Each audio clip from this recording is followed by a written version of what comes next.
फिलहाल खबरों में आगे बढ़ते हैं। छत्तीसगढ़ सरकार ने घोटाला करने वाली चिटफंड कंपनियों पर सख्ती और पीड़ितों को राहत पहुंचाने को लेकर बड़ा कदम उठाया है।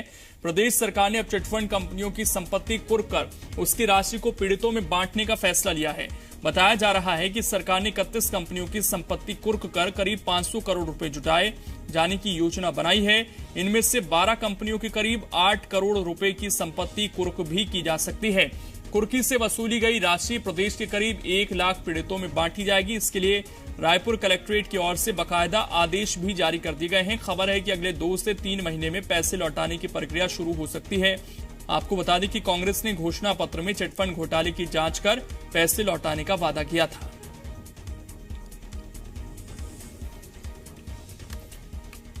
और हमारे संवाददाता सुदीप इस वक्त जुड़ गए हैं। सुदीप, वादा बेशक 2-3 महीने का था, लेकिन अब उस दिशा में जरूर आगे बढ़ती हुई सरकार नजर आ रही है, थोड़ी देर से ही सही।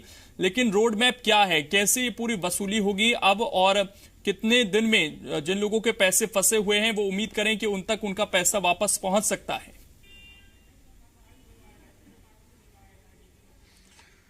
देखिए, मुख्यमंत्री भूपेश बघेल ने कहा था कि कार्रवाई से ज्यादा जरूरी है जिनके पैसे चले गए हैं वो पैसे लौटाए जाएं, और इसी कदम में जो है तमाम जो प्रशासनिक अधिकारी हैं वो काम कर रहे हैं। और जो 31 कंपनियों की लिस्ट तैयार की गई है, जो चिटफंड कंपनियां हैं, उनकी संपत्ति कुर्क की जाएगी और कुर्की के आधार पर उन संपत्तियों को सरकार नीलाम करेगी।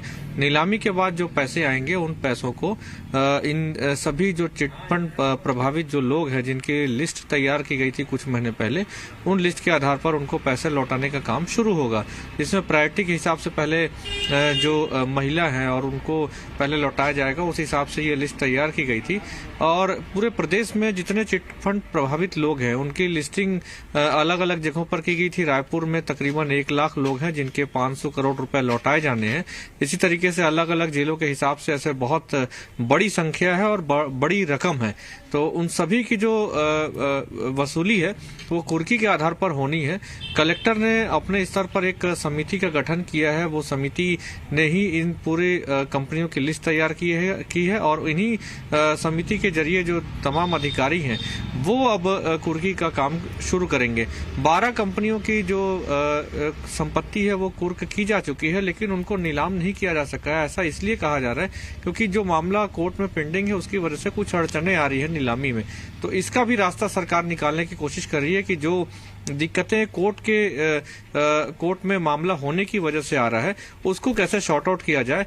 हालांकि वादा किया गया है तो निभाना पड़ेगा। इसी क्रम में सरकार जो है आगे बढ़ रही है और ये कहा जा सकता है कि अगले 2 से 3 महीने बाद इन जो प्रभावित हैं उनको पैसे मिलने का काम शुरू होगा। लेकिन जो दिक्कतें बीच में आ रही हैं उनको कैसे शॉर्ट आउट किया जाता है ये देखने वाली बात होगी। बिल्कुल, कहीं ना कहीं कुछ ऐसे मामले हैं जो कोर्ट में जाकर फंस सकते हैं, उनसे सरकार कैसे निपटेगी, सवाल ये है। लेकिन जिन लोगों के पैसे फंसे हैं वो उम्मीद कर सकते हैं कि सरकार जिस तरह से कदम उठा रही है, और कलेक्टर रायपुर ने तो आदेश बाकायदा जारी कर दिए, उससे जल्द कुछ पैसे उनके वापस लौट सकते हैं। शुक्रिया सुदीप, जुड़ने के लिए।